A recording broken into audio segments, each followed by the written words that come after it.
Hi, this is James from Tabletop Gaming Guild, and today we're going to take a look at an expansion for 8-Minute Empire Legends, and this is 8-Minute Empire Lost Lands.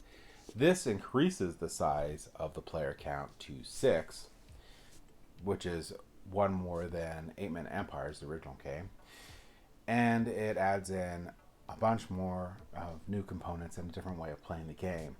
This game is published by Red Raven Games and designed by one of my favorite designers, Ryan Lockett.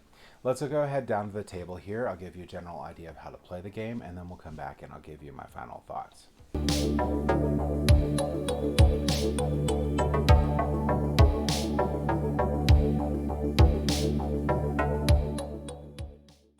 Alright, so this is what you're going to get with 8-Minute Empire Lost Lands. And this is an expansion for 8-Minute Empire Legends. So this is going to expand the game up to 6 players. It's going to come with new little mats for each of the players, so up to 6, where the base game had 4. It's going to show your card costs on here. It's going to show your different movement, cost for going over water, victory points that you can gain at the end of the game. Rules for this game is similar. There's going to be some exceptions and some things that are going to change that make it fairly drastic, and we'll go over those in a second.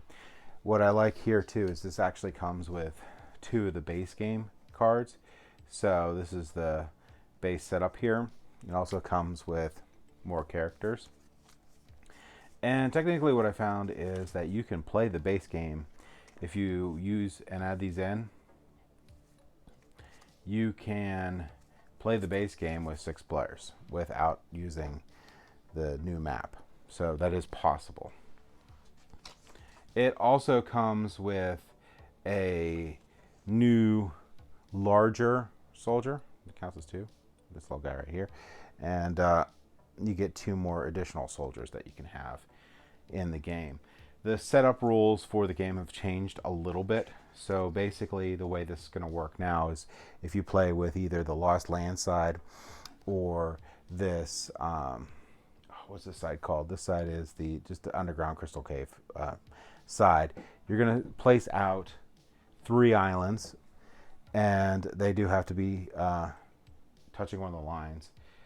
Typically you just run it here and then you'd have the other 3 in a similar manner to this right here. So you'd have a lot more spots, but you also have 2 starting regions. So you'll place out your starting region as normal, but another starting region has to be by one of the portals. And you're going to set a portal, I don't remember a portal token when, but you're going to set a portal token like this on one of the islands you set over there, and you can put one of the starting locations, the other starting location gets set normally, adjacent to the portal. So I could put it here or over where I had those islands at. In addition to this, you're going to get a couple more leaders. So now I have 5 more leaders that I can play with, and these leaders are always super nice. And there comes the fairly drastic change in the game. Instead of placing out cards like you would normally in a row, you actually get your own personal supply of cards. So I didn't bring out the base game right now, but this is just because I just want to show you what comes with this game. But each player would get 4 cards. You keep them in order. Oh, I did not shuffle this either. Each player would get 4 cards. All right, and you keep them in order. You don't change the order in the hand. This is what the cards cost. So this one's 0, 1, 2, and 3 money. You will start the game with money based on the player counts. So if it is like a 6-player game, you're going to have 8 coins and 7 cards. Sorry, 7. And if it is, let me do it upside down. If it's going to be 5 players, you're going to start with 8 coins and 7 cards. If it's 4 players, it's going to be 9 coins, 8 cards. If it's 3 players, it's 11 coins, 10 cards. If it's 2 players, it's 12 coins, 11 cards. So after we all simultaneously pick our card, I'll take it and place it here. Then I'll take this hand and place it face down. Flip this card. This is what I'm going to do. This deck goes here.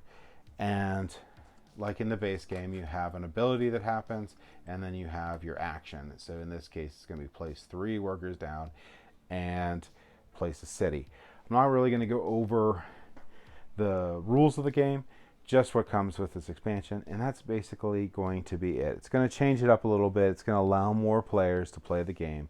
It's going to add, what I really like, more leaders in the game. These are you're going to shuffle these up and deal them out of the game, and they all have like really cool abilities that go throughout the game. Like this is once per game. You may place thorn tokens. Get 1 victory point per region you control that contains another player's leader. This one here, your leader army is worth 3 armies instead of 2. So that's where I got into this little cube here. That's worth 2. Now this guy's worth 3, and I get 1 victory point per region that you control containing another player's city. You may destroy an army, replace it with one of your own. This is the undead one. Pay 1 fewer coins for cursed cards. Bat Rider. This one can fly. Also has so units can fly. 1 victory point per region you control that contains 2+ opponent armies. Bandit King. Bandit King's pretty cool. When you destroy an army, steal a coin. Also, you may pay a player a coin to use his city. 1 coin per army. And that's the Bramble Witch. So those are the new ones you get in there. And then there's some pretty... I resorted these out, so they're going to be back in order. But then I shuffled them to show you how to play, how the game's changed up a little bit. But there's some pretty cool cards in here that you can pick up. This one here is really cool. You get 4 crystals. One with the most crystal gets points at the end of the game, which is nice. So there's some pretty cool cards in here that get shuffled in. And like I said, it gave you the components for the 2 extra players, and then you got this new board that gives so much area. This is a huge area. This guy's worth 4 points though, if you control it, so a little bit more than those islands. And then you have the reverse side on here, so a lot more variability, a lot more replayability in the game. You also have these banners in here that come in at different points of the game. Here it's like this one shows you're going to lose 5 money. Lose money. This one's going to gain you a unit. This one's going to give you flying. So really cool. All sorts of different things that you can do. Gave you more money in the game, and they gave you these gems and a variant that you can put out. So, or show that you've gotten them. Okay, so that's it. That's what comes with the Legends. The Lost Lands expansion for 8-Minute Empire Legends. Let's go head back up to the table here, and I'll give you my final thoughts on it. So I really like this game, and I didn't really give you an idea of how to play the game more than what comes with this expansion. But if you want to know how to, more of like an overview of how to play the game, you can look at the original review I did on 8-Minute Empire Legends.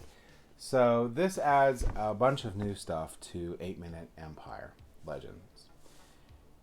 I sort of don't like it. I like the fact that it increases the player count to 6. I think this game is great with more players. I sort of like the new bigger map, something to fight over with it. Or do you branch out to the different islands on there, because there's a lot of different islands you can go to now over the big map. I like that little portal that you could teleport between, so it makes it a little easier. You don't get stuck in the middle of that giant map that it adds. I like the additional asymmetric powers that you get. It gives them a really healthy little stack of them so they can mix into the base game and get a little bit more variety in there. I like that it gives you the player aids that would have been the same player aids that come with the base game. And I did find that if you don't put in the board and use the bidding thing from your hand, the game still works. And I actually technically like it that way, but it doesn't say actually play it that way. I'm not sure if I'm 100% a fan of the Bonanza style hand that you got going there, where you have to keep it in order, and then you pick one out and then you pay the amount to put it out, but you can see what more is coming on because based on your card count in your hand, it's okay. I like the open market better that was in 8-Minute Empires, 8-Minute Empire Legends, where everyone can see it, and in turn order they could all get those cards. I like the bidding in both 8-Minute Empire and 8-Minute Empire Legends a little better.